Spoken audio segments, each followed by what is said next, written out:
Halo, selamat siang teman-teman semua. Kita udah di hari Sabtu lagi hari ini. Jadi kita hari Sabtu tuh kita biasanya ada seminar kesehatan ya. Jadi hari ini spesial karena ada tamu istimewa.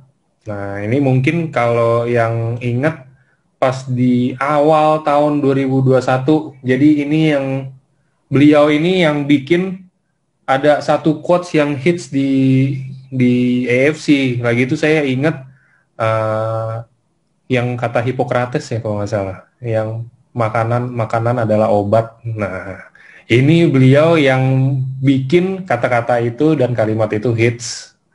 Jadi pasti teman-teman udah pada tahu dong siapa. Makanan adalah obat Hippocrates. Ya betul. Lagi itu kan hits banget tuh awal-awal tahun Januari awal tahun ini. Jadi ya kita temu kangen lah hitung-hitungannya. Oke, langsung nih udah ada, udah hadir juga di sini Dokter Susilo Rini. Sebentar, apa? Udah ini lagi kayaknya disconnect deh kayak Dokter Susilonya. Nggak apa-apa. Ya udah kita ngobrol-ngobrol dulu aja ya. Berarti sembari nunggu Dokter Susilo Rini. Uh, Gimana teman-teman udah tutup Bali? Udah pada ini dong, udah pada daftar dong Bali. Sambil kita nunggu Dokter Susilo sebentar.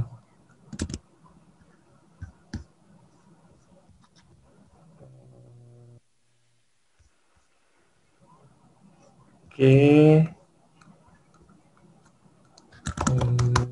Nah, dah. Halo, selamat siang, Dok. Siang, sore. udah jam 3. Ya, sebentar.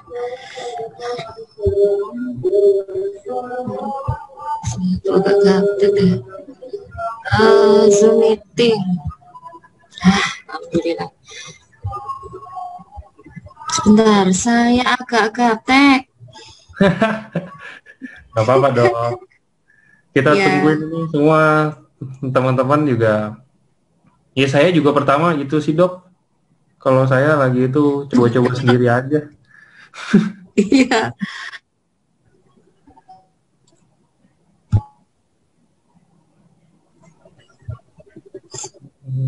Dokter Ya, mau nyalain video atau gimana, Dok?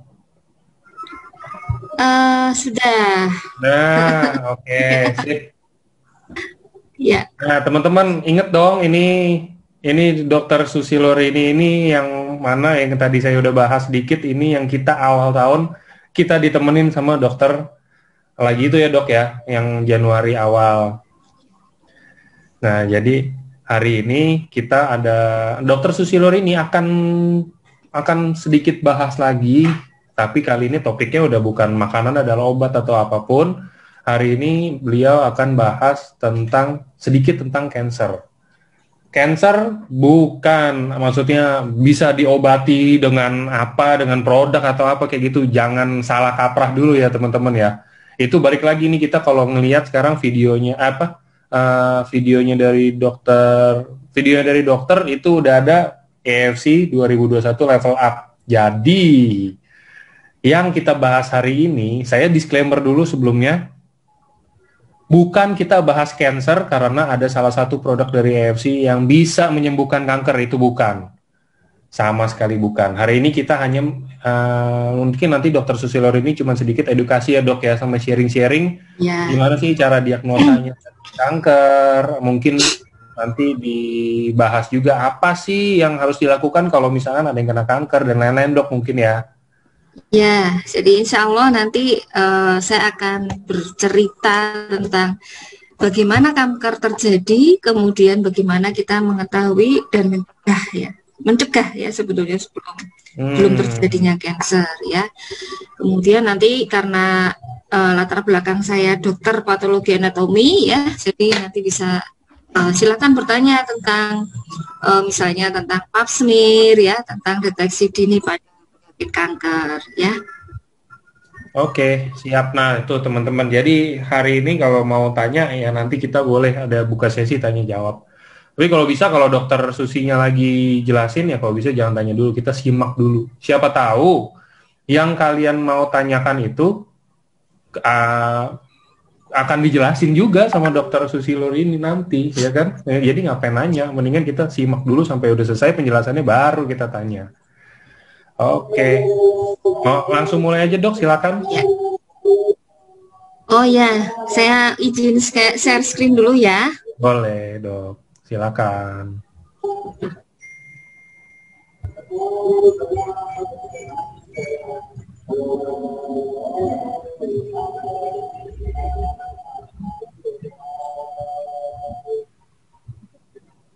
Bismillahirrahmanirrahim. Baik, hari ini saya akan menyampaikan tentang apa itu kanker terutama ya, kemudian bagaimana kita mencegah ya, menyadari, dan bagaimana kita melakukan diagnostik ya, dan tentunya yang namanya pencegahan ini holistik ya, tidak hanya dengan saya tadi meminum suplemen gitu, tidak ya. Nanti kita ikuti dengan sedikit mengantuk nggak apa-apa, tapi santai saja ya, santai saja ya.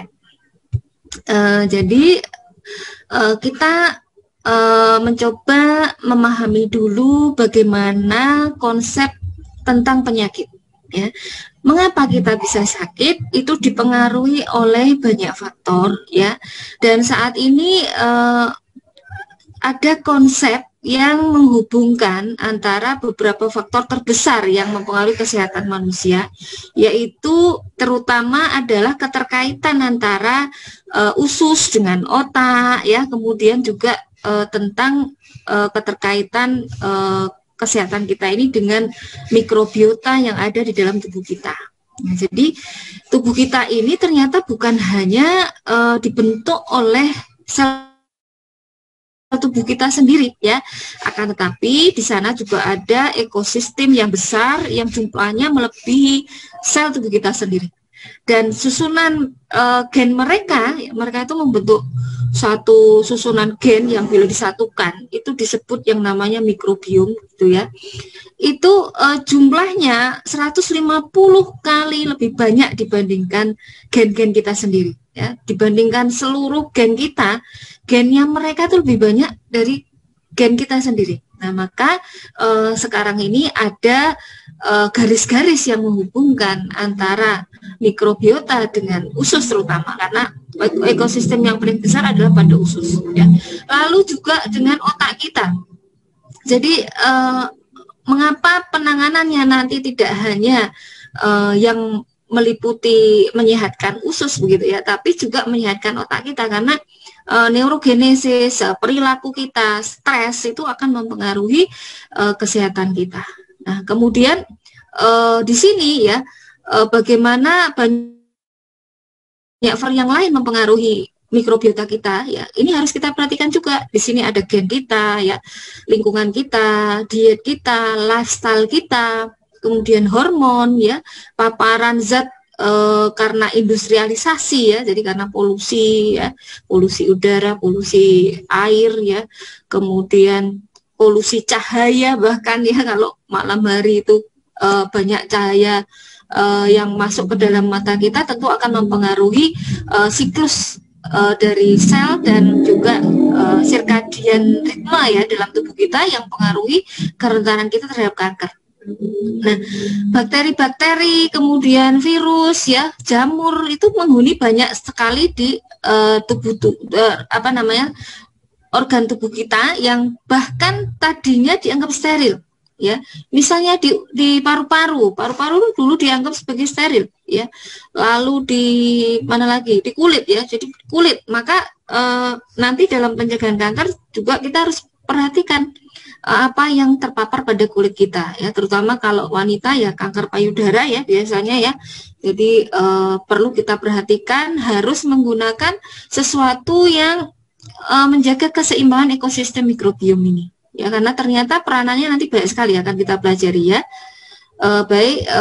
Kemudian kenapa mikrobiom ini mempunyai peranan ya dalam menjaga kesehatan, dan keseimbangannya akan pengaruhi kesehatan kita, dan bisa menimbulkan banyak sekali penyakit ini ya. Jadi kalau terjadi ketidakseimbangan dari mikrobiom ya, terjadi yang namanya disbiosis, maka akan banyak sekali terjadi penyakit. Nah, terutama di sini kita lihat adalah kanker ya. Walaupun kanker ini belum semuanya diketahui berhubungan dengan gangguan disbiosis, tapi sebagian besar yang sudah diketahui sekarang seperti colorectal cancer itu terkait dengan disbiosis ya. Di mana ada bakteri-bakteri core di sini ya, bakteri inti yang membentuk ekosistem kita ya. Kita perhatikan di sini ada lactobacillus ya, kemudian ada bifidobacterium ya, ini ya, di mana keduanya mempunyai peran penting dalam menjaga sel-sel kita ya, dalam perbaikan sel dan juga penuaan sel ya, yang menyebabkan kerentanan kita terhadap penyakit. Nah, lalu apa itu tumor dan kanker? Ya, orang awam biasa menyebut tumor itu kalau yang jinak tumor, yang ganas itu kanker. Ya, kalau bahasa ilmiahnya sebetulnya bukan tumor ya. Tumor itu sebetulnya artinya adalah semua benjolan, ya, benjolan entah itu kanker atau bukan, ya kalau secara ilmiahnya. Nah, sedangkan secara awam ya tumor itu dianggap jinak begitu ya, dianggap sebagai sel yang tumbuh tidak normal ya, tapi dia bisa bersifat jinak atau ganas ya. Nah, yang ganas sering disebut kanker ya. Kanker ini adalah istilah untuk penyakit yang dia pertumbuhannya itu tidak bisa dikontrol itu kita. Jadi dia tidak normal, tidak bisa dikendalikan ya. Kalau sel biasa yang tumbuh normal, dia akan mengalami kematian ya secara alami kalau dia sudah umurnya. Nah, kalau kanker ini tidak ya. Misalnya sel darah merah. Sel darah merah itu setiap 120 hari dia harus mati gitu ya. Nah, pada kondisi orang yang kena kanker, sel darah merah ini lebih dari 120 hari usianya ya. Jadi bahkan dikatakan immortal ya, karena dia mampu mencegah penuaan, mampu mencegah kematian ya. Nah, kanker ini kalau kita biarkan dia bisa menyebar ke jaringan sekitarnya ya, bahkan ke jaringan yang lebih jauh ya. Bisa ke, misalnya kalau sumbernya di payudara, seringnya ke tulang ya, kemudian ke paru-paru ya. Kemudian kalau yang laki-laki prostat biasanya juga menyebarnya ke tulang, ke paru-paru, ke otak ya. Nah, bagaimana bisa terjadi pertumbuhan kanker ya? Jadi secara skematik ya, secara skematik kita bisa melihat di sini bahwa kerusakan kanker terutama terjadi karena apa? Kerusakan DNA ya, kerusakan DNA yang dia prosesnya itu bisa panjang ya, bisa jadi sebetulnya sudah terjadi pada saat kita masih berupa janin di dalam rahim ibu kita. Nah, di sini perubahannya tidak selalu langsung menjadi kanker ya. Jadi mungkin awalnya terjadi mutasi gen ya, lalu ada faktor dari luar ya. Misalnya seorang anak itu sebetulnya dia sudah mewarisi gen dari orang tuanya yang menjadikan dia mengalami bakat untuk terjadinya kanker lebih besar gitu ya. Lalu setelah lahir ternyata misalnya dia mendapatkan paparan-paparan zat-zat karsinogenik atau mutasi-mutasi yang lain karena paparan dari zat-zat mutagenik ya, atau dia mengalami paparan misalnya virus ya, bakteri tertentu yang memicu mutasi misalnya, maka proses ini akan berlanjut ya. Jadi kanker itu bersifat multi step ya, multi step. Jadi dari mutasi yang pertama sampai mutasi-mutasi berikutnya. Bila sudah lebih dari 4 mutasi, terutama menyerang 4 jenis gen ya, gen kita itu ada 4 macam ya. Gen yang mengatur pertumbuhan, gen yang mengatur perbaikan sel ya, kemudian gen yang menekan pertumbuhan tumor ya, gen yang memicu perbaikan sel. Nah, kalau semua gen itu rusak gitu ya, terjadi kerusakan DNA karena kita tiap hari mungkin terpapar sinar matahari, kemudian gelombang radiasi, makanan kita tidak sehat misalnya ya, maka kerusakan DNA ini tidak bisa diperbaiki dan bila itu dibiarkan maka bisa terjadi pertumbuhan kanker. Nah, lalu apa itu DNA? Ya, jadi DNA itu berlokasi di dalam inti sel, ya, pada hampir semua jenis sel yang ada dalam tubuh manusia, berupa molekul raksasa yang terdapat dalam nukleus, di mana dikenal sebagai gen. Ya, secara fungsionalnya dikenal sebagai gen. Nah, gen ini seperti cetak biru, ya, seperti blueprint dari protein-protein kita, di mana dia akan merupakan cetakan untuk mencetak protein gitu ya. Nah, dari situ terbentuk proteinnya kan akhirnya digunakan untuk semua sistem tubuh kita ya. Nah, kalau DNA ini rusak, maka apa yang akan terjadi? Tadi akan terjadi kerusakan yang menumpuk yang memicu terjadinya kanker. Nah, kanker ini sebetulnya kalau misalnya sistem imun kita baik, ya, tidak akan bisa tumbuh, ya, karena tubuh kita mempunyai respon membunuh kanker. Nah, di mana tubuh kita itu dipersenjatai dengan sel-sel yang dia bisa membunuh kanker. Contohnya di sini yang namanya natural killer. Ya, ini ya natural killer ya. Kemudian dendritic cell yang dia mendidik natural killer. Jadi tubuh kita itu punya guru pendidik ya. Sel imun kita tuh punya guru pendidik yang namanya dendritic cell. Nah, dendritic cell ini yang akan mengenali kanker kalau terjadi pertumbuhan abnormal ya. Nah, lalu dia akan mendidik sel-sel yang lain ya, mendidik sel natural killer, mendidik sel limfosit T, sitotoksik ini ya, yang dia punya kemampuan untuk membunuh sel-sel kanker yang sudah tumbuh ya. Jadi dia akan mengeluarkan senjata ya, ibaratnya bom ya. Ini bom atom gitu ya, dia bisa merusak dinding dari sel-sel kanker sehingga sel-sel kanker itu berlubang dan hancur dengan sendirinya. Nah, sayangnya natural killer ini ya, dia pada penuaan dia akan berkurang ya, pada penuaan. Kemudian natural killer ini juga bisa berkurang karena kita stres ya. Maka ketika kita menderita penyakit, jangan stres, nggak boleh stres ya. Kemudian kita harus mengkonsumsi sesuatu yang bisa menstimulasi natural killer dan memperbarui natural killer ya. Nah, apa itu natural killer? Jadi natural killer ini adalah tentara tubuh yang ibaratnya kalau tentara itu yang punya senjata khusus apa ya? Apa ya di sini ya?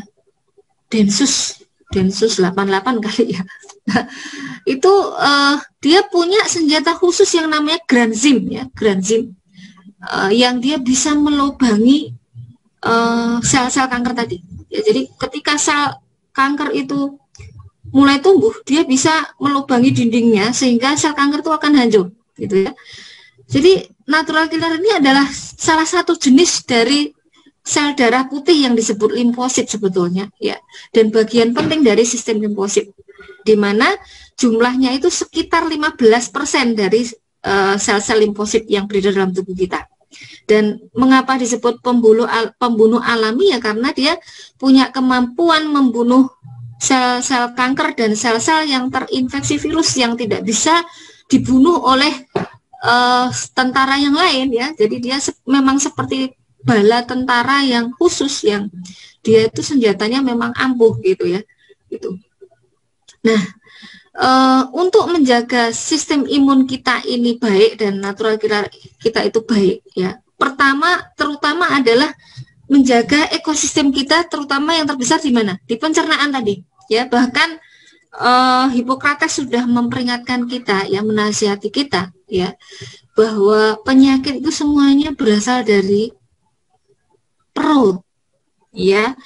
Nah, dan beliau juga mengatakan bahwa kita bisa menggunakan makanan kita itu menjadi obat ya. Maka let food be thy medicine, medicine be thy food, itu kata Hippocrates 1000 tahun sebelum Masehi ya. Nah, maka di sini bisa kita gunakan, salah satunya adalah makanan-makanan yang bersifat fungsional, yang bisa meningkatkan jumlah natural killer kita. Nah, bagaimana makanan kok bisa mempengaruhi perkembangan kanker? ya.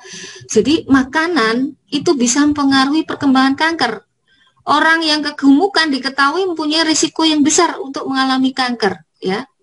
Dan ternyata juga hal ini berkaitan dengan aktivitas fisik. Jadi makanan, ya, kemudian body mass index kita, ya, kemudian latihan fisik yang akan menjaga body mass index kita itu, ya, itu sangat dibutuhkan untuk mencegah diri kita mengalami kerusakan DNA, ya, mengurangi peradangan kronis yang bisa meningkatkan pertumbuhan kanker, ya. Kemudian dari makanan juga bisa mempengaruhi tadi kematian dari sel, ya, mempengaruhi siklus sel, mempengaruhi metabolisme karsinogenesis, ya. Jadi bagaimana zat itu menyebabkan kanker, itu namanya karsinogenesis, ya.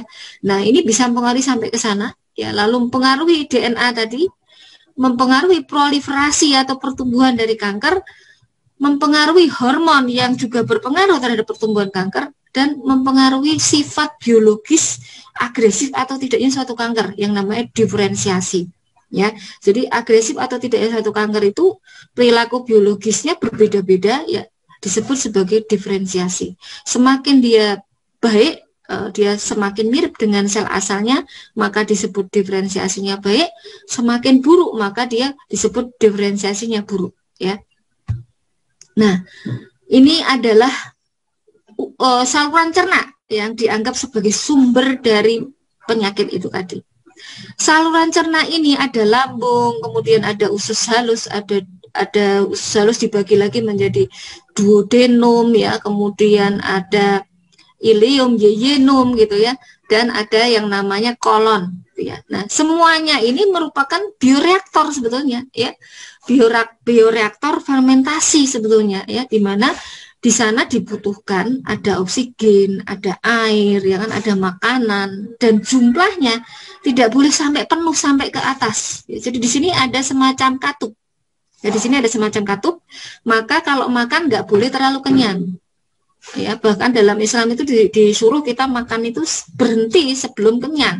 Dan di sini ada aturannya, di mana makan itu sepertiganya adalah makanan, ya, sepertiganya adalah air, dan sepertiganya adalah udara. Jadi lambung itu nggak boleh terlalu penuh, harus ada menyisakan di sana udara, air, ya. Jadi karena ini merupakan tadi bioreaktor, ya, di mana di sana makanan akan diabsorpsi, zat-zat aktifnya itu akan diabsorpsi, ya, termasuk vitamin, mineral, ya, protein, karbohidrat, kemudian lemak, ya, dan juga mungkin melibatkan enzim-enzim yang ada pada makanan, ya, kemudian ekosistem yang ada pada makanan itu. Nah, di mana antara lambung, usus, kemudian usus besar itu mempunyai lingkungan yang berbeda yang harus kita jaga. Lambung itu pH-nya harus asam, ya kan? Kemudian usus halus pH-nya cenderung asam tapi tidak terlalu asam juga, ya. Lalu usus besar itu justru harus netral atau cenderung alkali, ya. Nah, ini di sini banyak bakteri-bakteri yang berbeda yang harus dominan di sini, ya. Kemudian ukurannya harus seimbang, ya. Dan kita lihat di sini ada lactobacillus, ya. Kemudian bakteri-bakteri inti yang tadi saya sebutkan ada bifidobacterium, ya, di mana ini adalah bakteri baik, ya, bakteri baik yang diperlukan dalam tubuh kita. Nah, lalu apa akar masalah dari kanker? Ya, akar masalah dari kanker itu adalah karsinogenesis karena terjadinya perubahan keseimbangan ekosistem yang disebut dysbiosis. Nah, apa akibatnya kalau terjadi dysbiosis, ya? Nah, ini, ya, jadi ada 3 macam akibatnya di sini, ya, dimana ketika terjadi dysbiosis, bakteri yang patogen itu akan berkembang biak sangat banyak, ya, sehingga terjadilah peradangan, ya, pengaktifan peradangan, ya, yang akan meningkatkan radikal oksigen atau radikal spesies, ya, zat-zat yang bersifat radikal yang dia akan mempengaruhi lingkungan sel sehingga terjadi pertumbuhan kanker yang tidak terkendali tadi ya. Dan di sini akan terjadi peradangan kronik ya. Jadi kanker itu berkaitan dengan peradangan kronik ya, peradangan kronik dalam saluran cerna yang tidak kita sadari. Nah, lalu yang kedua, bakteri jahat tadi membentuk yang namanya zat-zat toksik ya, yang disebut sebagai kolibaktin ya, atau disebut CDT producers ya, di mana di sini bersifat meracuni DNA ya, meracuni gen kita ya, sehingga dia akan memicu pertumbuhan kanker.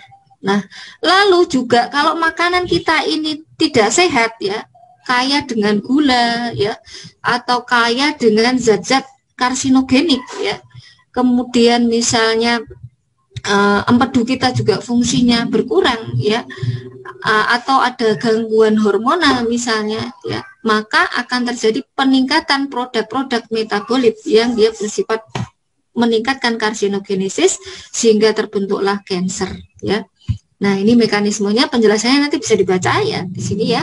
Jadi ada 3 tadi, kemudian bahaya makanan yang tidak sehat ya. Makanya kalau kita punya riwayat ini harus tahu ini ya, karena kalau kita punya riwayat keluarga nih, di pedigree kita telusuri nenek moyang kita ada yang menderita kanker. Nah, kita sudah harus aware ya. Oh, berarti saya harus menjaga makanan saya harus sehat gitu ya. Nah, makanan yang tidak sehat itu bahayanya apa? Dia bisa meracuni diri kita sendiri ya. Bisa menyebabkan pertumbuhan bakteri yang berlebihan, terjadi fermentasi yang tidak baik dalam tubuh kita ya, di usus tadi fermentasinya tidak baik sehingga timbul gas ya, H2S ya. Itu racun yang sangat-sangat kuat itu, H2S itu ya, bisa masuk ke dalam aliran darah, ditambah tadi dengan metabolit dan zat toksik dari bakteri dan dari makanan kita sendiri ya, maka akan terjadilah kerusakan sel yang bisa memperparah penyakit dan meningkatkan resiko kita untuk mengalami karsinogenesis ya, mengalami kanker. Nah, lalu karsinogen yang sudah diketahui sekarang ya, terutama banyak terdapat pada apa? Pada kacang misalnya ya. Jadi pada kacang-kacangan yang disimpan lama terutama akan terdapat yang namanya aflatoksin ya. Lalu safrol dari minyak tanaman, kemudian tanin pada biji-bijian yang belum matang ya, atau pada buah-buahan yang belum matang ya, pada teh ya, kemudian pada anggur. Jadi anggur itu kan ada getahnya tuh ya. Makanya kalau makan anggur harus dicuci ya. Kemudian minum teh itu, kalau orang Jepang ada bagaimana cara minum teh yang sehat untuk mengurangi tanin. Nah, itu ya. Ada cara menyeduhnya ya, kalau mau belajar tentang bagaimana orang Jepang minum teh ya. Nah, lalu juga benzopiren ya. Benzopiren ini banyak pada daging dan ikan yang diasapi ya, atau pada ikan-ikan yang dibakar ya, daging yang dibakar. Kemudian karsinogen buatan ini banyak pada makanan yang yang diawetkan ya, misalnya sosis ya, kemudian dikasih pewarna, terutama kalau jajan-jajan pasar itu biasanya yang warnanya mencolok-mencolok itu harus hati-hati ya, karena banyak dijumpai mereka menggunakan pewarna-pewarna tekstil ya, itu harus hati-hati sekali.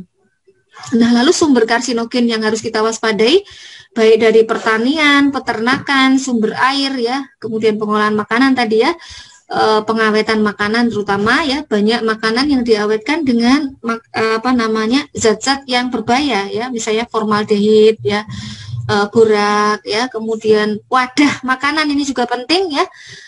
Hati-hati dengan misalnya plastik ya, plastik itu kita harus pastikan dia BPA free atau tidak ya, bisphenol namanya, bisphenol free atau tidak, karena bisphenol ini karsinogenik ya.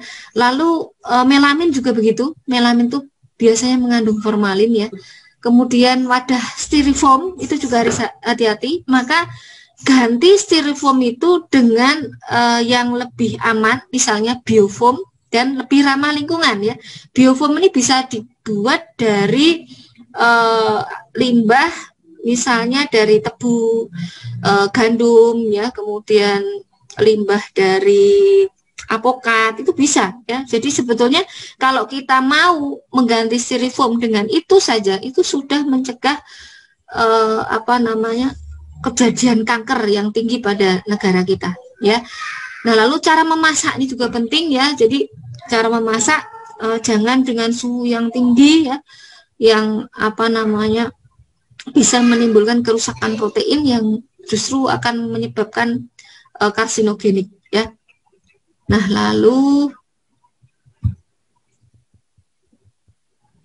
ini tadi pewarna, pengawet, pemanis buatan ya, lebih baik menggunakan pemanis dari alam, misalnya apa?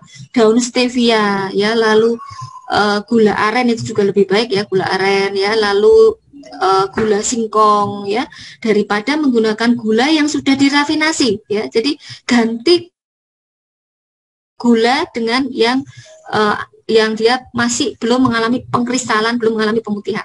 Nah, lalu juga hati-hati penguat rasa ya. Penguat rasa seperti misalnya perasa-perasa makanan-makanan yang aneka macam sekarang ya, ada barbecue, ada jagung bakar dan macam-macam, itu lebih baik ya hindari. Lalu hormon ini bisa berupa, kalau pada buah dan sayur itu pestisida. Pestisida itu dia bersifat mengganggu produksi hormon ya, meningkatkan hormon yang meningkatkan pertumbuhan kanker ya, misalnya estrogen ya. Kemudian kalau pada perempuan, pada kanker payudara itu hati-hati dengan kosmetik yang mengandung paraben ya. Jadi kalau kita membeli kosmetik, baca dulu dia mengandung pengawet paraben atau tidak ya. Lalu makanan-makanan yang mengalami modifikasi genetik ini juga harus hati-hati ya, dan cara memasak yang salah tadi. Nah, selain itu makanan yang tinggi lemak ya, makanan yang tinggi lemak ini berhubungan dengan beberapa risiko kanker ya. Di sini sudah ada studinya, risiko kanker payudara, usus besar, paru-paru, prostat, dan juga tadi kegemukan ya. Ada studi yang menyebutkan bahwa kegemukan itu meningkatkan risiko terhadap 13 kanker ya. Maka yang gemuk-gemuk hati-hati, jadi harus melakukan upaya diet dan latihan fisik ya untuk menurunkan kegemukannya ya. Nah, juga di sini lemak hewani ya, lemak hewani itu meningkatkan risiko kanker payudara. Nah, yang baik itu adalah lemak yang tinggi omega 3 ya, itu menurunkan risiko kanker ya. Contohnya ikan salmon ya, ikan salmon tuh mengandung omega 3 yang tinggi ya. Jadi kalau kita menderita kanker atau punya risiko untuk mengalami kanker, banyak makan ikan ya. Diet rendah lemak itu menurunkan persentase lemak dalam tubuh dan menurunkan kekambuhan kanker payudara. Jadi ini ada penelitiannya juga ya. Jadi kalau orang sudah kena kanker, sebaiknya dia makan makanan yang rendah lemak ya. Nah, lalu makanan tinggi protein yang rendah serat.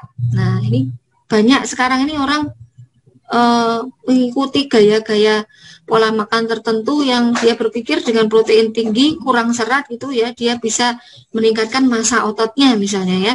Nah, diet tinggi protein itu identik dengan tinggi lemak dan serat yang rendah ya. Maka sebaiknya tadi juga kita perhatikan kan, untuk yang diet tinggi lemak itu meningkatkan risiko ya. Maka kalau kita punya cancer atau punya bakat cancer ya, kurangi ya, atau perbanyak serat ya. Diet rendah protein menurunkan risiko kanker, kemudian diet tinggi daging meningkatkan risiko kanker usus dan prostat ya. Nah, lalu hati-hati dengan daging olahan ya. Daging olahan itu contohnya apa? Daging yang dibikin burger ya, kemudian yang di frozen biasanya ya. Yang di frozen itu rata-rata selain dia mengandung pengawet, mungkin dia mengandung pewarna, perasa, kemudian garam ya, garam yang tinggi ya. Dan garam yang tinggi ini akan menyebabkan kandungan nitrit yang tinggi. Nah, nitrit ini akan diubah oleh lambung kita menjadi nitrosamin yang bersifat karsinogenik ya. Maka kurangi makan makanan yang frozen yang berisi daging ya, terutama ya, seperti sosis ya, salami ya, kemudian daging asap ya, dan misalnya nugget begitu ya. Pilih daging yang segar ya. Kemudian perbanyak sayur dan buah, karena sayur dan buah itu mengurangi perubahan nitrit menjadi nitrosamin, ya. Nah, lalu juga penting ini mengurangi karbohidrat, ya, karena karbohidrat itu indeks glikemiknya biasanya tinggi, ya. Diet yang tinggi indeks glikemiknya berkaitan dengan peningkatan risiko kanker, terutama ini ada kanker ovarium, endometrium, payudara, kanker kolon, pankreas, dan paru-paru. Nah, ini kanker-kanker yang ngeri semua ini, ya. Nah, batasi makanan yang telah mengalami pemrosesan, terutama gula yang mengalami rafinasi tadi. Nah, lalu tingkatkan makanan biji-bijian utuh dan makanan yang indeks glikemiknya rendah, ya. Lalu hiperinsulinemi, ya. Ini juga berkaitan dengan body mass index kita tadi. Maka sebaiknya kita memperhatikan body mass index kita, ya, dengan mengontrol berat badan, ya, melakukan program diet dan latihan fisik, ya, karena diketahui bahwa hiperinsulinemi, ya, yang bisa terjadi pada kasus resistensi insulin atau diabetes mellitus itu akan meningkatkan kadar estrogen, ya, insulin like growth factor, dan meningkatkan pertumbuhan kanker, ya. Nah, lalu tadi kaitannya dengan obesitas, ini ada macam-macam kanker yang berkaitan, ya. Nah, lalu bagaimana mencegahnya? Ya, mencegahnya kalau dari pola hidup dan pola makan terutama adalah pilihlah makanan dari tumbuh-tumbuhan, ya. Porsinya lebih banyak adalah sayur dan buah, ya. Kemudian jaga berat badan ideal dan aktivitas fisik rutin. Jangan minum alkohol, ya. Pilih makanan yang rendah lemak dan garam. Kemudian cara penyiapan, pengolahan makanan, penyimpanan makanan itu harus aman dan sehat. Dan selalu ingat, jangan menggunakan atau jangan merokok, ya, jangan merokok dalam berbagai bentuknya, ya. Mau dia dipakein cerutu, mau dipakein apa itu yang vape itu dari tembakau bukan, ya, vape, ya. Kemudian mungkin juga perokok pasif itu lebih berbahaya, ya. Jadi bapak-bapak ini yang merokok perhatikan, ya, hati-hati karena tidak hanya melukai dirinya sendiri tapi juga keluarganya termasuk istri dan anak-anaknya, ya. Nah, bagaimana kita melakukan screening, ya? Screening itu menapis, ya, diri kita, menyadari secara dini, ya, apakah kita menderita kanker atau tidak, ya. Bisa dengan mengetahui gejala-gejala kanker. Nah, ini ada waspada, ya. Yang pertama W-nya adalah perhatikan waktu buang air besar atau kecil, ya. Jadi waktu kita buang air besar jangan langsung di flush, ya. Perhatikan bentuk dari BAB kita, ya. Apakah dia bentuknya itu seperti sosis atau dia seperti butiran-butiran, ya, atau encer, ya. Itu menunjukkan sebetulnya ada disbiosis yang kalau dia sudah taraf menuju kanker, ya, biasanya dia berupa butiran-butiran kayak seperti tinja dari kambing, warnanya hitam, butiran-butiran. Terus kita tadinya BAB itu harusnya sehari 1 kali, misalnya berubah menjadi 3 hari sekali atau 5 hari sekali. Kemudian ada darah sedikit darah sedikit di tinja kita. Nah, itu kita sebenarnya sudah harus waspada, ya. Sebaiknya kita harus segera mengkonsumsi makanan-makanan yang memperlancar BAB kita, ya. Kemudian alat pencernaan terganggu dan susah menelan, ya. Ini salah satu contoh penyakit kanker misalnya pada esofagus, ya, esofagus dan lambung ini, ya. Nah, lalu S-nya suara serak atau batuk yang tak sembuh-sembuh. Ini juga harus hati-hati, ya. Jadi tiba-tiba suara serak udah diobati dengan berbagai macam obat tapi nggak sembuh-sembuh. Nah, ini bisa berkaitan dengan kanker yang ada pada nasofaring, ya, pada ruang antara hidung dengan tenggorokan kita, ya. Lalu bisa juga pada paru-paru, ya. Kemudian juga pada tiroid, ya. Serak juga bisa terjadi karena kanker tiroid, ya.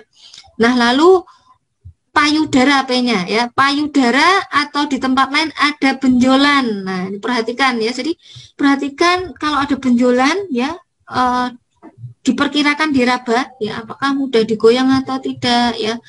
perhatikan pula kulitnya, ya, apakah misalnya kulit payudaranya ya, apakah dia seperti jeruk purut, ya, kemudian apakah ada luka, ya, apakah dari puting keluar darah. Nah, itu harus hati-hati, ya.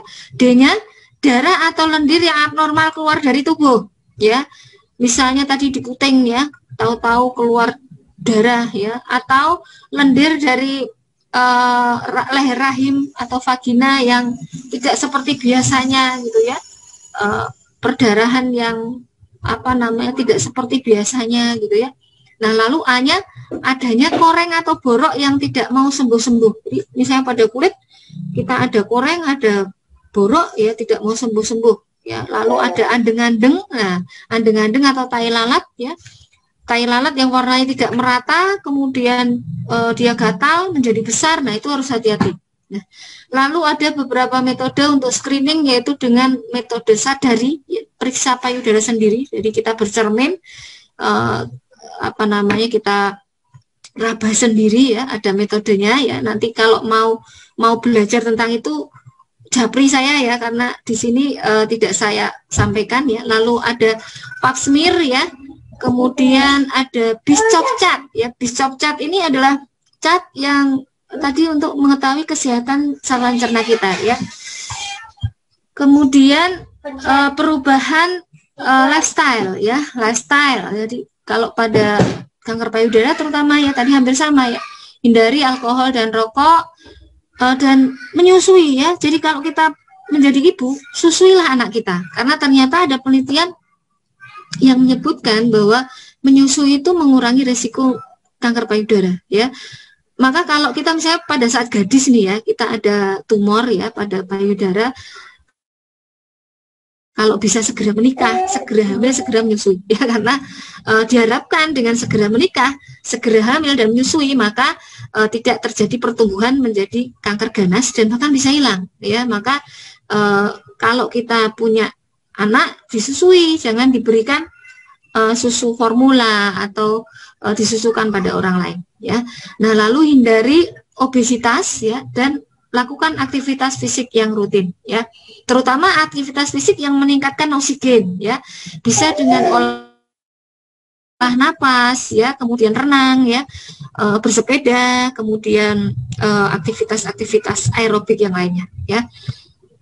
Nah, kemudian diet sehat yang tinggi serat dan probiotik. Nah, ini salah satu peranan, ya, makanan kaya serat dan bakteri baik, ya, dia akan meningkatkan meningkatkan perbaikan sel, ya, meningkatkan perbaikan sel. Nah, kalau dia itu kurang, ya, maka bisa merubah pH tadi, ya, meningkatkan konsumsi protein, ya, gula yang tinggi, kemudian lemak, ya, dan juga penggunaan misalnya obat-obatan yang mengganggu ekosistem, ya, seperti antibiotik, ya, bahkan obat MAH itu juga hati-hati, ya, obat DM itu juga meningkatkan gangguan disbiosis, ya. Nah, ini akan menyebabkan penurunan dari produksi serat-serat yang tidak mudah difermentasi yang diperlukan sebagai makanan bakteri baik, peningkatan metabolit yang bersifat toksik, ya, kemudian juga peningkatan antigen yang memicu peradangan pada usus, ya, dan juga meningkatkan banyak sekali penyakit, risiko penyakit, termasuk juga mengganggu pola pikir kita. Ya, mungkin kita jadi depresi, mudah stres, itu sebetulnya karena pola makan kita yang tidak sehat.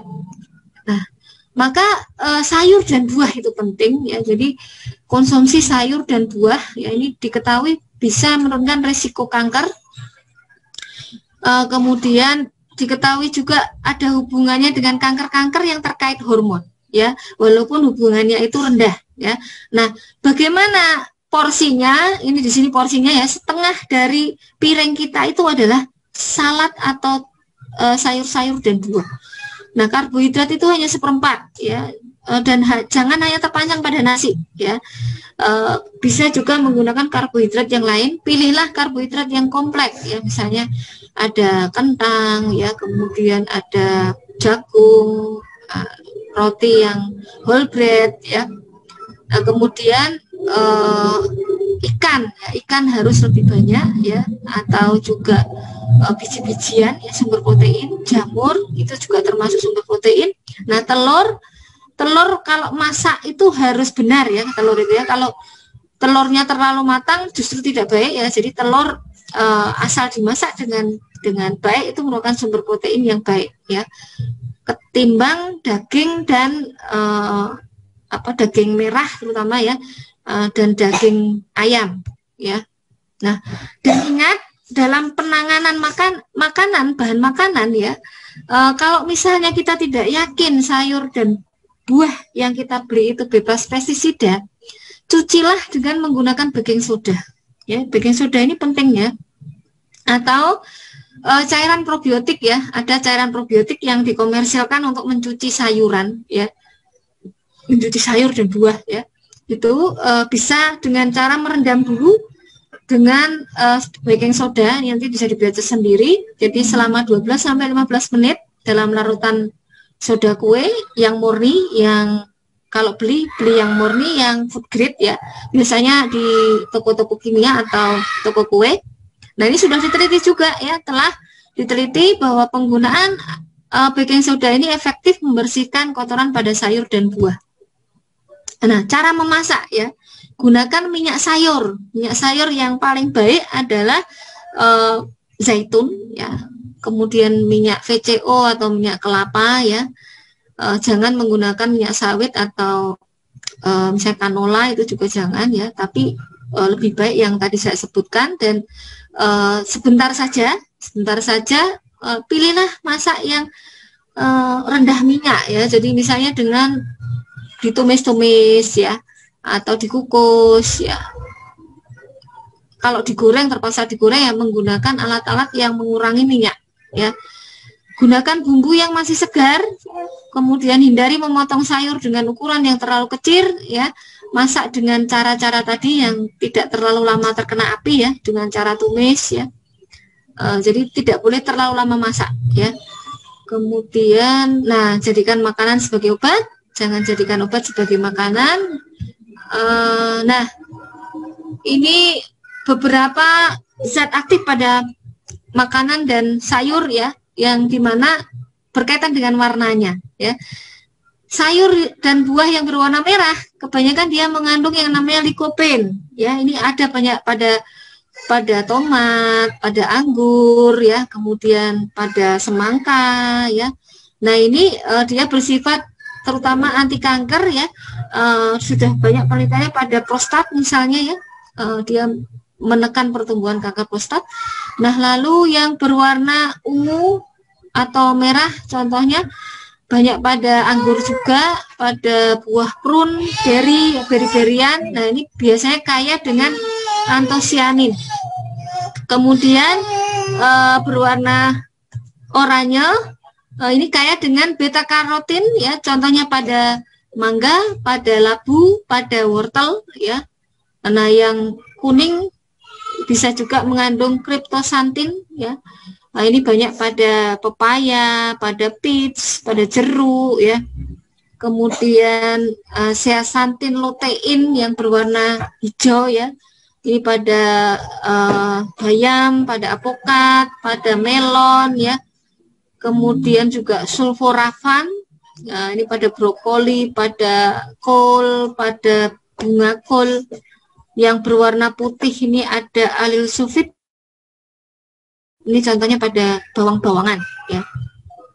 Nah, lalu kalau kita mau minum suplemen makanan yang fungsional, ini juga bisa ya. Jadi banyak sekarang kita dapatkan suplemen-suplemen makanan fungsional yang dia sudah dikemas sedemikian rupa dengan teknologi yang nano ya, sehingga dengan mudah dia akan terserap oleh sel, terutama dia nanti akan pengaruhi sel dengan cepat, yaitu dengan mengkombinasikan zat-zat aktif pada makanan tertentu, misalnya fukoidan. Nah, fukoidan ini merupakan nanopartikelnya yang nanopartikel pada makanan yang dia bisa bersifat menjadi semacam alat untuk kargo ya, untuk transportasi ya, mendelivery obat ya, mendelivery zat-zat aktif pada satu makanan yang dia akan meningkatkan absorpsi, dan banyak sekali bukti bahwa dia juga mempengaruhi bisa menekan pertumbuhan kanker ya. Nah, lalu probiotik ini sudah banyak penelitian ternyata bisa meningkatkan natural killer ya. Kemudian selain itu dia membantu proses pencernaan terkait metabolisme, kemudian melawan kolonisasi bakteri patogen, meningkatkan produksi vitamin ya,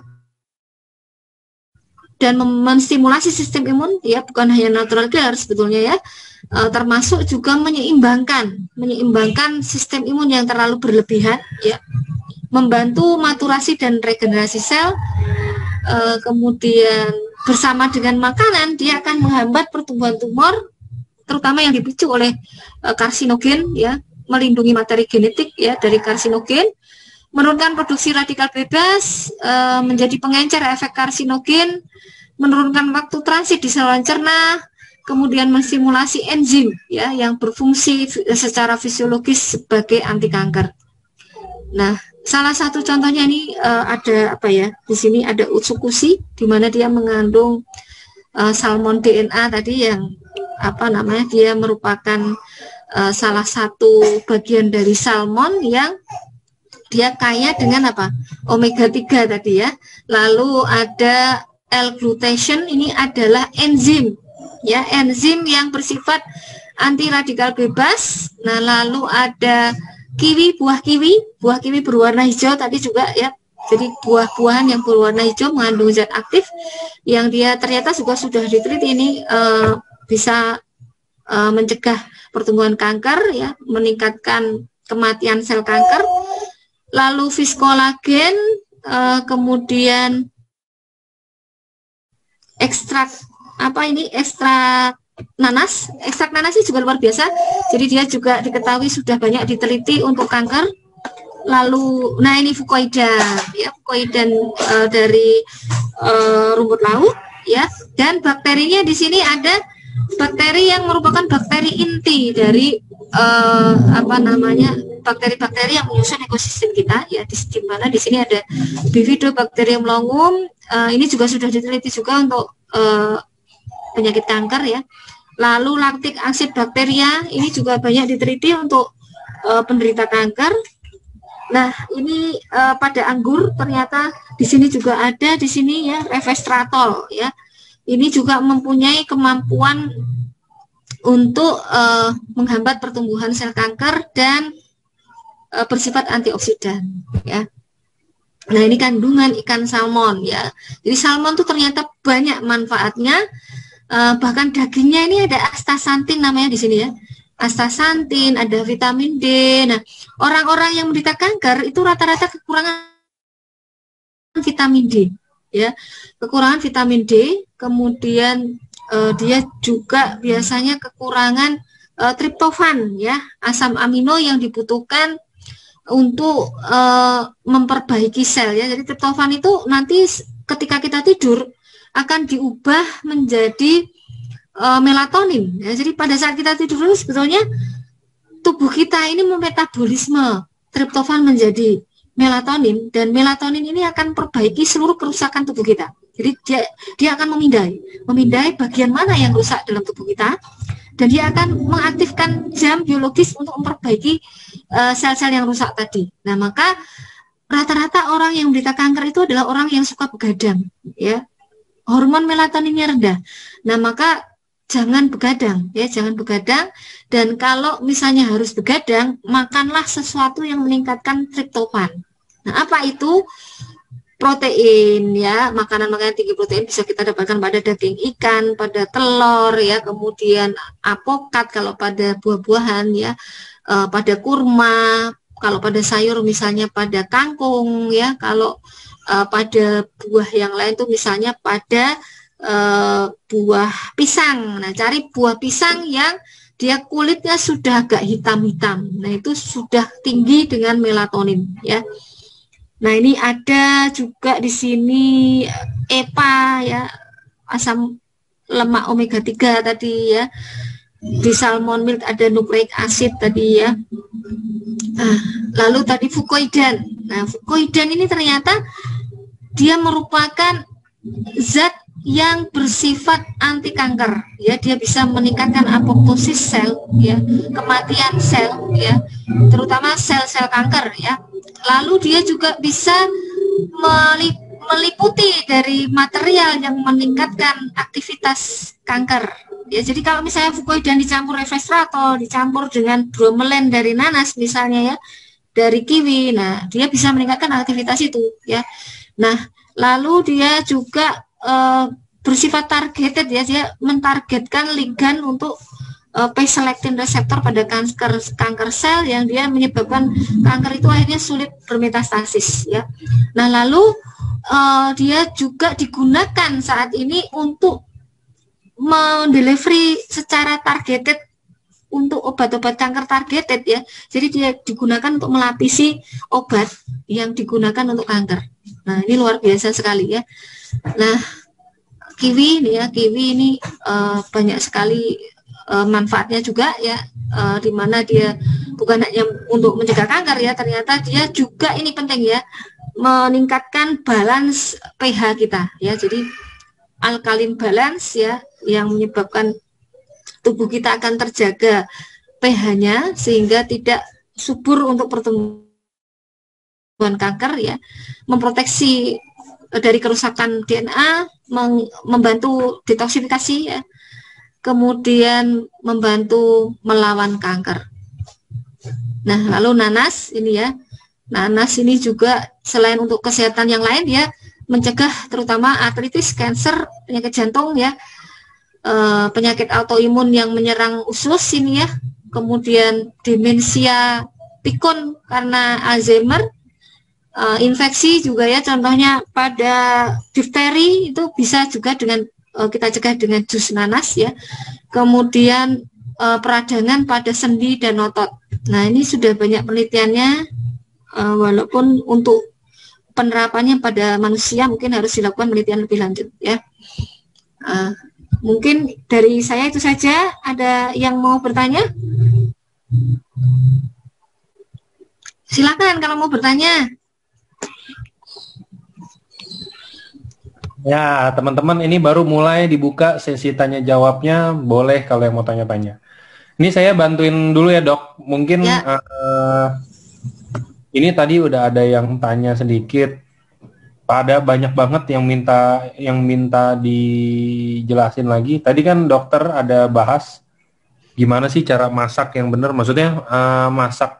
Ini kan banyak nih, Dok, yang kayak ibu-ibu rumah tangga nih. Nah, mereka lebih concernnya ke gimana cara masak yang benar, biar contoh masak daging, misalkan goreng atau masak tempe deh, kita bilang tempe goreng atau apaan, biasa kan kita goreng-goreng kan, makan pakai sambal terasi sama nasi putih aja kan jadi, Dok, biasanya. Nah ini mereka pada nanya gimana caranya yang benar, apa yang harus diperhatiin gitu loh, Dok. Mungkin bisa lebih didetailin lagi mungkin, Dok. Iya.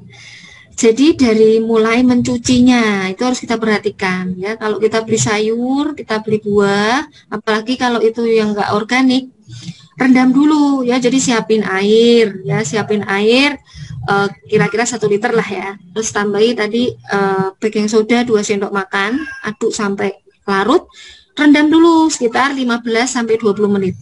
Ya, sembari kita menyiapkan bahan-bahan yang lain tentunya. Nah, lalu gunakan bumbu segar ya. Misalnya kita mau menggunakan bawang merah misalnya ya. Bawang merah yang segar, jangan yang instan ya. Bawang merah yang segar ini tidak boleh dikupasin semua, simpan di kulkas gitu enggak ya. Jadi kupasnya ya saat itu juga, jangan disimpan dalam kulkas karena bawang merah itu punya sifat dia menyerap ya. Hati-hati karena kalau bawang merah tidak segar itu bisa menyerap zat racun, jadi justru nanti malah beracun ya.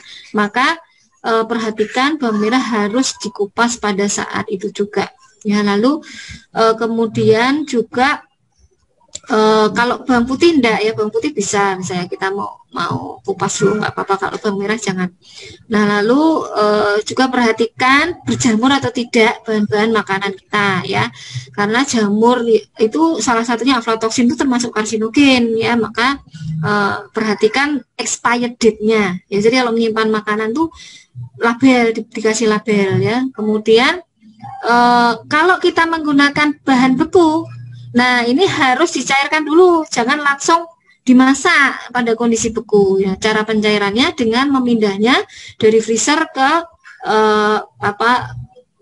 kulkas yang suhunya 4 derajat ya. Jadi jangan langsung dari beku langsung kita masukkan ke panas ya, karena protein dari pembekuan ini ya, namanya akrilamid, itu bisa jumlahnya meningkat ya. Nah, lalu kemudian kalau kita menggunakan daging, menggunakan ayam atau menggunakan ikan tadi ya, selalu marinasi dulu ya, dimarinasi dulu, kasih garam, bawang putih, kemudian minyak zaitun, sembari tadi dibekukan di kulkas ya, bukan dibekukan, di istilahnya apa ya, di unfrozen ya, di defrost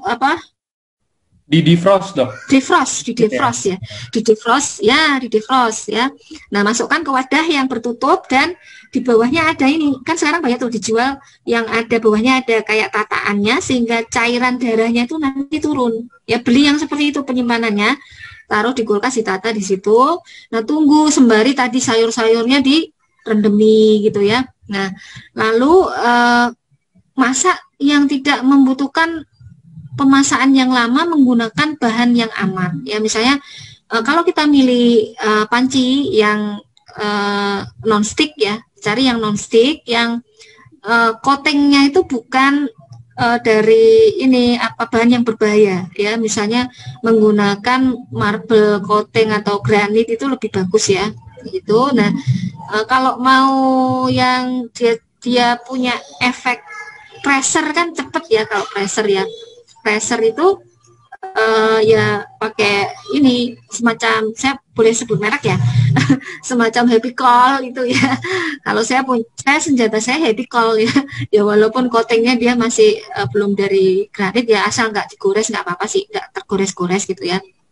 Jadi kalau pakai bahan kayak itu asal tidak tergores-gores itu nggak masalah ya.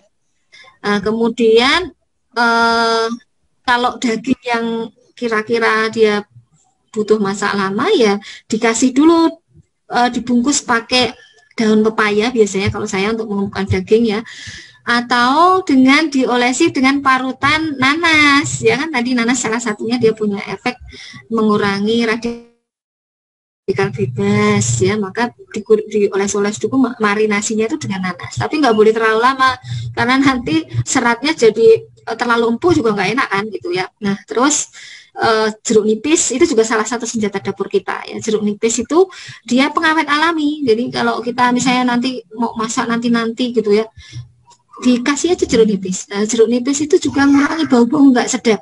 Jadi misalnya bau daging kambing ya, terus amis itu juga berkurang dengan jeruk nipis. Kalau kita mau bikin sup ikan, mau bikin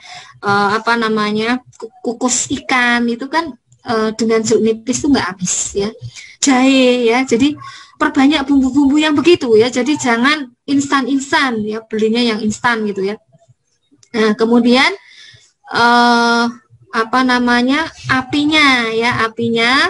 kalau biasanya saya menggunakan metode kombinasi dengan pressure ya. Saya menggunakan alat masak dari stainless yang dia bahan stainlessnya itu paling baik gitu ya.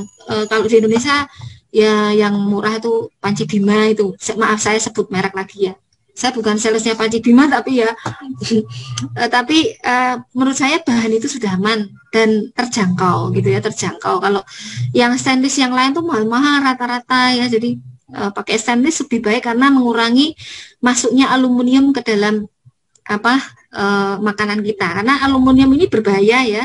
Aluminium ini kalau terlalu banyak dia bisa masuk ke dalam aliran darah kita, dan pada orang-orang yang punya gangguan misalnya tadi disbiosis atau metabolisme aluminium atau gangguan pada makrofagnya, fungsi makrofagnya itu bisa menyebabkan penyakit-penyakit karena penumpukan aluminium. Nah, maka sebaiknya ya jangan pakai aluminium. Nah, lalu kalau misalnya mau pakai tanah liat itu bagus juga ya. Saya masak itu saya punya Vitaclay, jadi saya masak, kalau masak nasi harus dengan magic jar itu ya, magicom. Nah, itu pakainya Vitaclay. Atau kalau mau pakai magicom ya ada masa dibuka dulu nasi ya. Nasi itu kalau masak pakai magicom itu kan bahannya dari plastik tuh atasnya ya. Kemudian bahan dari pancinya kalau nggak stainless biasanya kan di coating juga tuh ya. Nah, itu sebetulnya juga kurang baik ya. Jadi kalau masak makanya jangan dibiarkan terlalu lama di magicom ya. Magicom boleh, tapi dengan cara tadi dibuka saat sudah waktunya mau masak itu ya, mau dedet atau mau apa istilahnya, mau waktunya untuk dimakan itu kan sudah mau matang, itu kan nanti dia sudah mengeluarkan tanda matang tuh biasanya kalau yang otomatis ya. Nah, itu buka dulu, aduk-aduk ya, karena semua beras rata-rata, terutama beras putih ya, kemudian beras di Indonesia walaupun organik itu mengandung arsen. Nah, arsen ini harus kita keluarkan dengan cara diuapkan ya, karena dia mudah menguap ya. Maka dengan memasak nasi ini, dengan membuka, tutup, kemudian mengaduk-aduk itu sebenarnya untuk meningkatkan penguapan arsen tadi ya. Lalu metode memasak tertentu untuk mengurangi pemanasan itu kalau saya menggunakan panci dengan tutup ya. Jadi saya didihkan air dulu ya, sampai kurang lebih 5 menit ya. Buka, lalu masukkan bahan yang mau kita masak tadi ya bersama bumbunya, tapi garam dan bumbu lain misalnya kita pakai kaldu gitu nanti dulu. Makanya kalau kita pakai daging biar meresap ya tadi dimarinasi dulu, jangan dimasak bareng nanti nggak berasa ya, dimarinasi dulu ya. Masukkan, terus kalau untuk daging ya dididihkan lagi, menyalakan api ya, didihkan lagi tertutup kondisinya, biarkan mendidih selama 7 menit ya, biarkan 7 menit, jangan dibuka-buka, matikan apinya ya, lalu biarkan di atas kompor itu 30 menit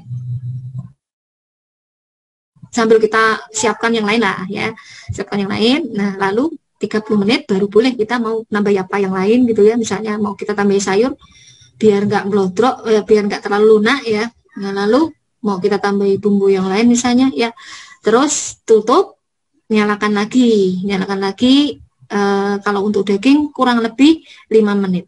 Nah, untuk kacang-kacangan, untuk sayur silahkan bereksperimen sendiri ya, karena itu nanti kita akan menemukan pola ya. Wah, ternyata dengan seperti ini lebih ngirit juga hidupnya secara ekonomis ya, karena gasnya juga lebih ringan ya kan. Makanya tadi pastikan panci kita, mending kita beli satu kali panci mahal tapi sehat dan ngirit kan gitu ya. Maka beli panci itu kalau stainless yang dia ada bawahnya itu kayak pemanas yang menyimpan panas itu loh. Seperti panci Bima itu sudah seperti itu. Kalau yang panci yang lain lebih baik lagi. Jadi dia menyatu. Kalau panci Bima itu kalau dalam perawatannya nggak baik bisa lepas itu soalnya pemanasnya ya. Itu. Nah, jadi cari panci-panci yang seperti itu. Nah, kemudian ya memang prefer kurangi gorengan sih ya. Tapi kalau misalnya kita pengen banget sih ya beli deh gorengan nggak apa-apa, atau masak sendiri lebih baik ya, pakai metode penggorengan.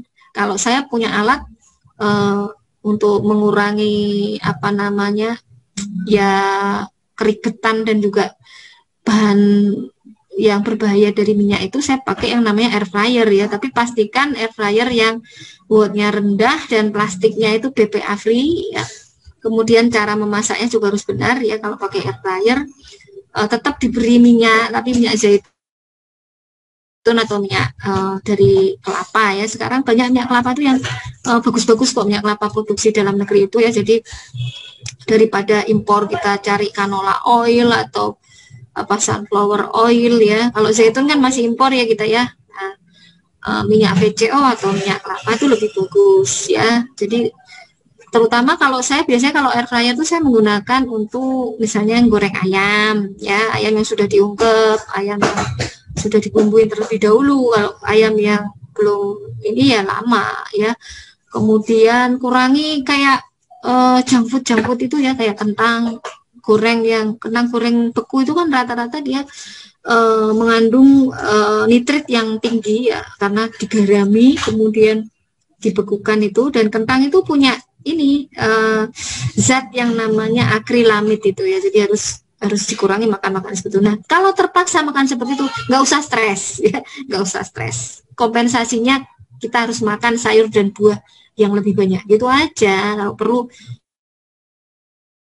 beli suplemen yang apa namanya, biar kita juga nggak merasa berdosa kali ya makan gorengan atau makan yang mungkin meningkatkan pertumbuhan kanker ya gitu. Jadi makan yang sehat, aktivitas fisik, manajemen stres ya. Manajemen stres itu sebenarnya banyak sekali juga ya.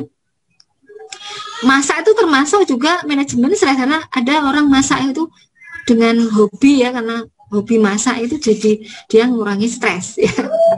Pertanyaan yang lain? Oke, nah itu ya teman-teman, biar puas, ini kita lagi puasa terus ngomongin masakan ya kan, buat nanti jadi bisa pas buka puasa bikin masakan sehat mungkin ya dok ya. Ya. Oke, jadi pertanyaan lainnya tadi juga saya ada lihat.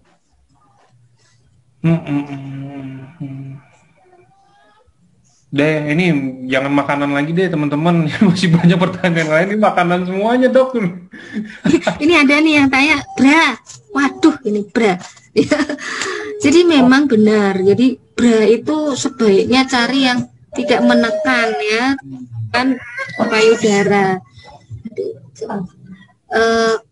Bra itu kalau apa namanya menekan payudara, akhirnya dia akan menimbulkan lama-lama peradangan juga kan ya. Maka bahkan kalau perlu, kalau di rumah nggak usah pakai bra. Nggak usah pakai bra, tidur nggak usah pakai bra ya, karena dengan demikian maka lemak kemudian jaringan ikat yang ada di sekitar kelenjar itu tidak akan mengalami stres ya, tidak akan penekanan dan tekanan-tekanan mekanik itu akan menyebabkan yang namanya kondisi iskemia.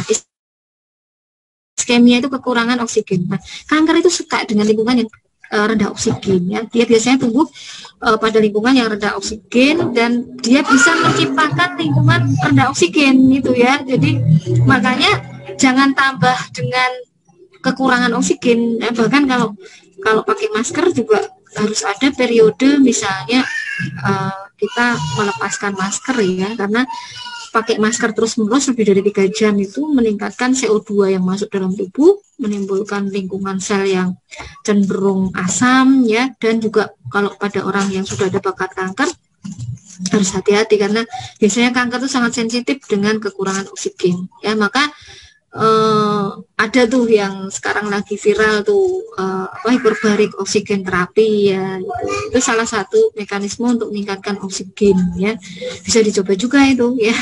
Atau ya tadi exercise aerobik ya, exercise aerobik. Jadi memang bra sebaiknya cari yang tidak menekan ya. Kemudian bahannya yang lembut, yang menyerap keringat ya. Kemudian ya yang terpenting lagi tadi menyusui ya, dan jangan tergoda ukuran payudara. Pengen ukurannya besar terus pakai silikon, pakai kalau mau mengkonsumsi kolagen malah lebih bagus ya. Kolagen itu bisa meningkatkan ukuran payudara juga ya, daripada harus suntik silikon ya. Jadi jangan tergiur dengan sesuatu yang instan gitu ya.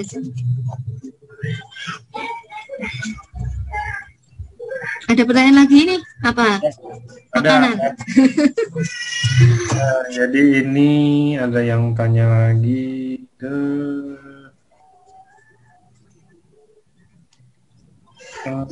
Dok, kalau misalkan ini mungkin lebih masuk ke produk ya dok. Jadi ada Ya, yang tanya, dok, kalau misalkan ada pasien tumor belum didiagnosa kanker, apakah ya.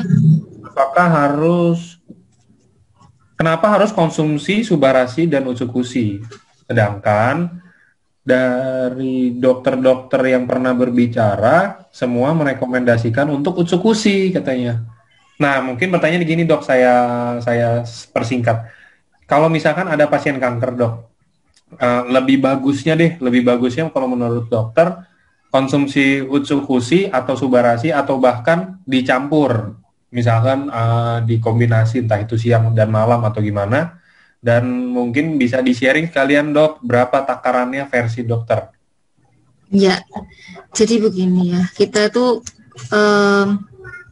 memang kalau belum ada penelitiannya, memang agak susah menentukan mana yang terbaik. Memang seharusnya dilakukan penelitian ya, penelitian mana yang lebih efektif dibandingkan. Tapi kalau melihat dari penelitian-penelitian zat aktif, ya, zat aktif yang sudah diteliti gitu ya, dan lagi kita mempertimbangkan ekonomi. Kita harus selalu melihat faktor ekonomi, karena faktor ekonomi juga berpengaruh ke nanti kepatuhan dan juga istilahnya konsistensi penggunaan dan juga stres ya, tingkat stres ya. Bayangkan aja minum itu satu sambil membayangkan harganya ya. Nah, kandungan tadi kan sudah saya sebutkan beberapa contoh ya, bahwa zat-zat aktif pada makanan itu punya sifat anti kanker ya.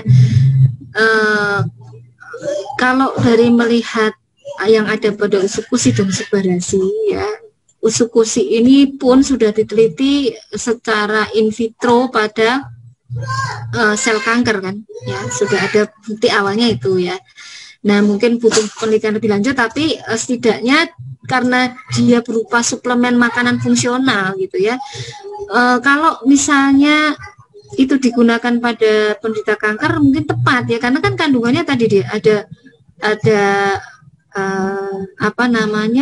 fukoidan, ada ekstrak nanas, ada kiwi, ada resveratrol, kemudian ada L-glutation ya, karena pada orang-orang yang menderita kanker rata-rata kekurangan itu. Kemudian salmon milk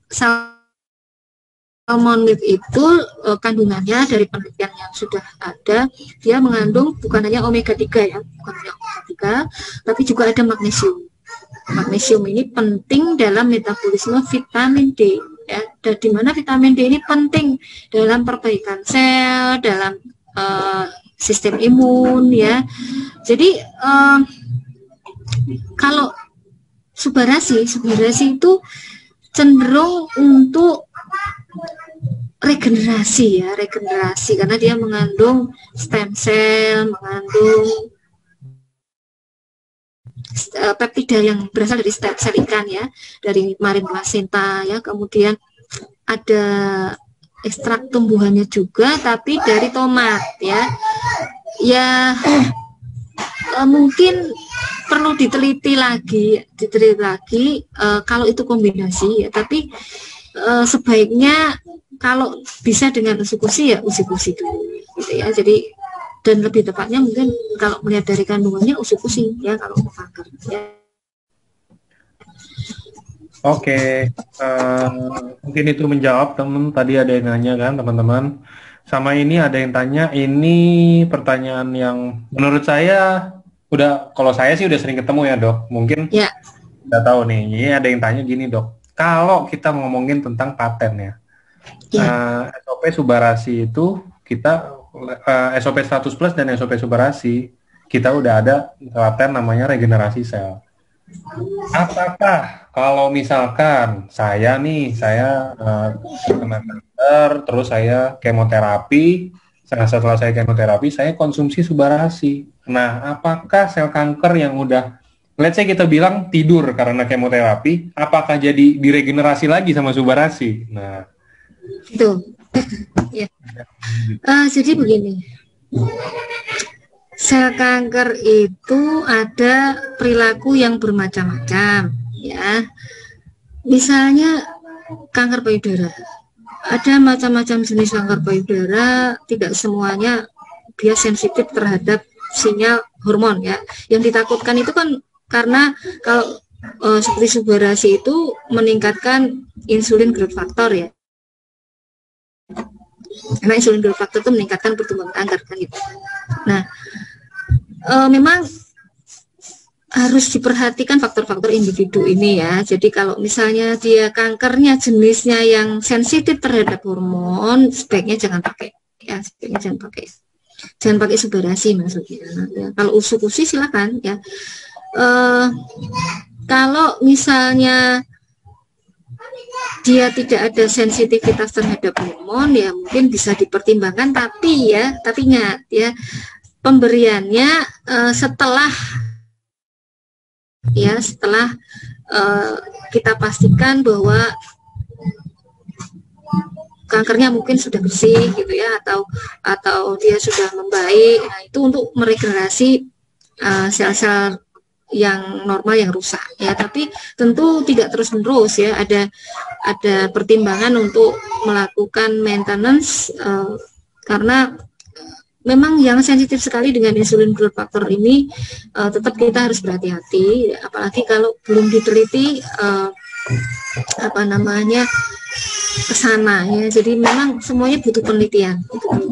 Maka saran saya, jadi siapapun yang menggunakan pernah mempunyai pengalaman itu dikumpulkan, nanti kita pelajari, kemudian kita teliti menjadi bahan tinjauan awal, kita teliti untuk mengetahui dengan benar, ya, apakah memang penggunaan Subbarasi ini benar-benar bisa digunakan pada orang-orang yang menderita kanker, gitu, ya. Nah, akan tetapi jangan terus nanti mengatakan juga bahwa setelah saya minum Subbarasi kok kanker saya kambuh. Nanti dulu, ya, belum tentu, ya. Ini belum tentu. Jadi banyak faktor yang meningkatkan risiko kekambuhan, termasuk tadi kegemukan, pola makan itu, ya. Jadi itu. Jadi memang semua faktor ini yang harus kita perhatikan juga. Jadi kalau mengkonsumsi konsumen tuh terus jangan terus berpikir, wah, konsumen ini berdasarkan mereka begini, berarti ya kita udah konsumsi ini kita aman dong, nggak usah terlalu menjaga pola makan, nggak peduli dengan berat badan, nggak peduli dengan aktivitas fisik dan lain-lain, ya. Jadi, dan satu lagi, kosmetik, ya, rata-rata wanita itu karena pengen cantik nggak peduli kosmetiknya ini mengandung apa, gitu, ya, nggak perhatian, yang penting iklan yang lewat itu katanya begini begitu dia pakai aja, ya. Jadi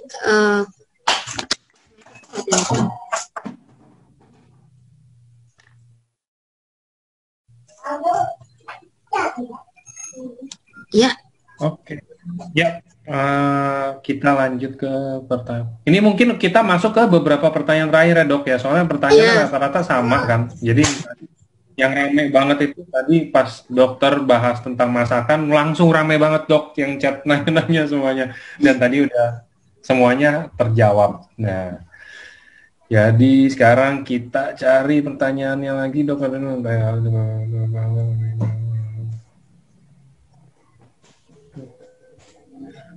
Mohon bantuannya untuk pasien yang sudah untuk program. Tuh, ini banyak juga yang nanya, yang kalau konsumsi Subbarasi, yang tadi dokter jelasin, saya baru lihat lagi ke atasnya. Ini deh, Dok, ada yang tanya lagi, nih. Dok, kalau misalkan untuk gaya hidup tertentu, ya, Dok, ini saya sih cuman teman-teman saya mungkin, ya, termasuk. Jadi kayak contoh kalau misalkan kita olahraga, nge-gym misalkan, terus kita konsumsi suplemennya, Dok. Nah, konsumsi suplemennya ini biasanya kan kalau yang orang yang nge-gym yang benar-benar mereka mau mau badannya luar biasa gitu kan, pasti pakainya macam-macam. Dan kalau untuk wanita, biasanya kalau mereka ada semacam kayak gue mau kurus nih atau apa, itu mereka akan konsumsi obat diet mati-matian dan mungkin pola hidupnya jadi kurang sehat kalau menurut saya pribadi ya dok. Apakah itu salah satu apakah itu bisa nyebabin kanker juga atau enggak sama sekali dok? Ya. Dua hal itu. Jadi saya bilang tadi kan kanker itu multifaktor, multi-hit ya, multi-step. Istilahnya itu multifaktor, multi-hit, multi-step ya.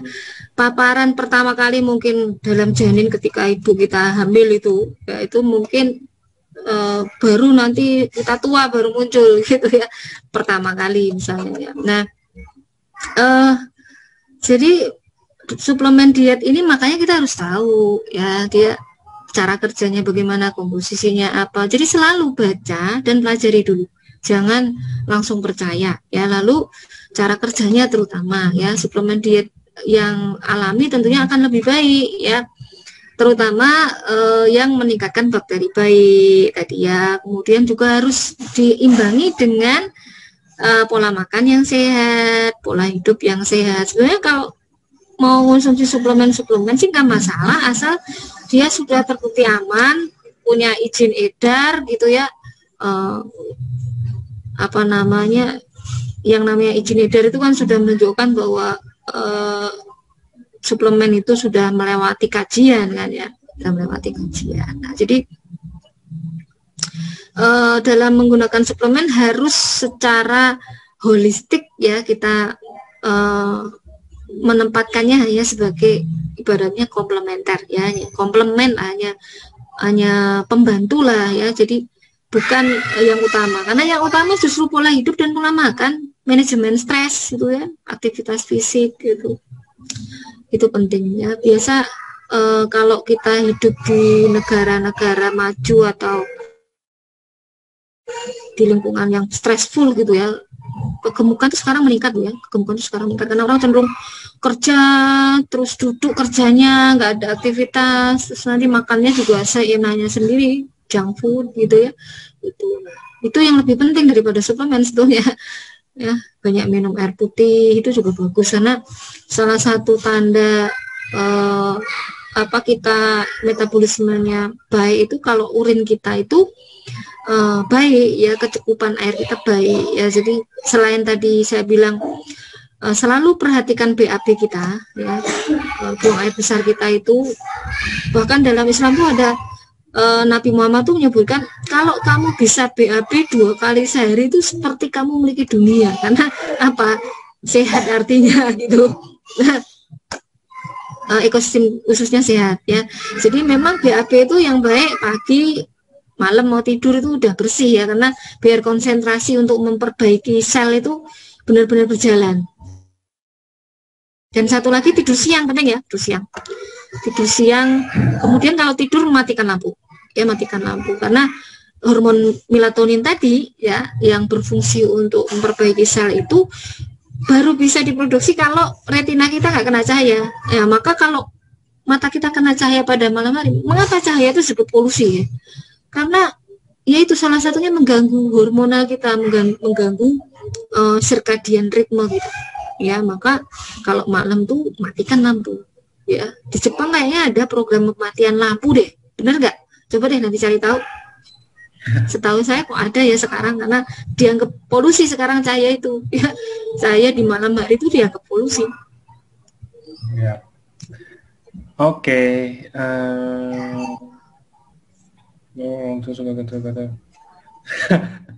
Matiin lampu, tapi kalau takut gelap gimana dok? Ada yang tanya. Ada yang takut gelap, aduh berarti harus diterapi dulu ya kalau takut gelap ya. Kalau takut gelap pakai lampu yang redup dulu ya, atau pakai itu loh yang kayak kita kalau pas naik pesawat tuh kan ada kadang kita dikasih tuh yang penutup mata ya, penutup itu ya, karena memang dampaknya besar sekali nanti. Bayangkan aja tubuh kita nggak pernah diservis tuh seperti mobil yang nggak pernah ganti oli, nggak pernah masuk bengkel ya. Kacau deh. Nah, kalau seperti itu, kadang kita butuh sesuatu yang mengatur sirkadian ritme kita dan meningkatkan melatonin kita. Konsumsi banyak melatonin yang alami loh ya, bukan suplemen, karena yang suplemen ada. Pisang tadi banyak makan pisang, berbanyak makan yang kayak triptofan ya. Kemudian apa ya? Minum kopi. Ya, minum kopi. Saya suka minum kopi. Kopi itu diketahui bisa mengurangi kerusakan DNA ya, tapi syaratnya nih ya, kopinya harus kopi yang benar-benar kopi asli, tidak pakai gula ya, dan ada penelitian itu pada jam-jam tertentu. Jadi harus sesuai dengan jam biologis kita ya. Pada jam 8 pagi, jam 1 siang, dan jam 5 sore ya. Jangan malah minum kopi pada saat kita tidur ya. Dan juga jangan makan makanan yang berat pada saat mau tidur. Karena berat nanti ususnya bekerja memfermentasi makanan yang kita makan itu, sehingga justru tidak bisa memperbaiki sel ya. Itu. Oke. Ini pertanyaannya juga udah ini, saya nggak bisa bacain semua, sorry teman-teman. Karena kan kita ada batas waktunya. Nah, ini tadi juga udah penutup kita bahas kopi. Jadi buat semua, entah itu mungkin bapak-bapak atau yang mungkin ibu-ibu sekalian yang suka minum kopi, tapi kopinya mungkin kopinya yang kayak kopi-kopi manis gitu ya, Dok, yang kayak kopi-kopi lucu zaman sekarang kan, Dok? Jangan, bukan itu. Yang kopi-kopi. Justru kita harus konsumsi kopinya benar-benar yang kopi. Kalau bisa yang kita grind sendiri ya, grind. Iya, green sendiri ya. Dan suhunya penting loh, suhu ya. Suhu kalau kopi itu diseduhnya jangan suhu mendidih ya. Pakainya suhu yang di bawahnya, jadi 95 derajat. Oke, kalau gitu. Nih saya nggak bisa ini semua. Nanti kita Dokter Susi training lagi. Oh buset. Nanti tenang aja, pasti ntar Dokter Susi nanti kita ajakin ini terus. Pokoknya nanti. Ya bisa kopi darat, bisa kopi darat kita minum kopi bareng deh. Mantap. Tapi jangan pas puasa ya. Kalau puasa minum kopinya jam berapa ya? Bisa deh. Ini mungkin tambahan, Dok. Kalau puasa itu buka puasa langsung kopi, boleh nggak sih, Dok? Nggak boleh. Ya? Nah, puasa itu juga metode untuk detoksifikasi, meregenerasi sel ya. Jadi kalau kita bisa puasa, bagus itu untuk penderita kanker ya. Jadi ada penelitian tentang puasa selama 14 jam ya. Jadi antara kalau orang Islam maghrib sampai sahur itu ya. Gitu. Tapi menu makanannya juga harus yang sehat, jangan terus balas dendam habis puasa nanti makan cola, habis itu makan es, makan tetap harus pola makannya seperti yang saya sampaikan tadi ya. Piringnya piring T ya, jadi ada model piring T ya. Piring T itu yang setengah adalah sayur dan buah, yang setengahnya lagi 1/4 itu protein, yang 1/4 karbohidrat. Oke, nah itu udah closingnya ya teman-teman. Saya udah maghrib sampai salah ya. Kok puasa maghrib sampai salah? Iya kan itu puasa untuk ininya kali, untuk kesehatannya, Dok. Bukan teman-teman, bukan untuk yang ngomongin sekarang. Kalau yang sekarang tadi kan saya cuma iseng nanya, Dok, buka puasa boleh nggak sih, Dok, pakai kopi? Tapi kan dilanjutin, ternyata puasa bisa untuk kita bilangnya proses pemulihan atau pencegahan, Dok? Pencegahan juga, penyembuhan juga. Jadi ada penelitian untuk orang-orang yang kemoterapi itu dengan puasa itu membantu meregenerasi sel-sel yang sehat dan juga membunuh sel-sel kanker. Ya. Namanya kalau mau cari intermittent fasting, ya, puasa 14 jam. Maaf tadi saya salah tuh. Puasa itu dari mana sahur sampai maghrib balik. Ya. Oke. Sampai kebalik ya. Iya. Oke lah kalau gitu. Kita tutup acara hari ini. Thank you Dokter Susi Lorini buat udah temenin kita di weekend ini, Dok, ngomongin tentang cancer, ngomongin tadi seru banget, sama-sama. Masak-masakan sehat yang sangat berguna Masakan sehat buat ibu-ibu. Nanti dipraktekkan juga dong, bikin videonya ya. Videonya bagaimana mencuci sayur, bagaimana bikin aja konten-konten gitu. Nanti saya bantu bikin deh. Saya di kantor nanti saya bantu bikin. Ya, boleh. Laki-laki juga harus bisa, ya. Iya dong. Saya mau ikut Master Chef nanti. Oke, kalau gitu. Thank you juga buat teman-teman semua yang nonton nih. Saya lihat semuanya yang nyalain video. Rame banget. Semuanya boleh. Nanti kita ketemu lagi di hari Senin. Senin saya belum tahu sih acaranya apa, nanti tunggu di info sama manajemen. Oke, kalau gitu. Thank you Dokter Susi. Thank you teman-teman semua yang udah hadir, yang di Zoom. Sama-sama. Sampai jumpa.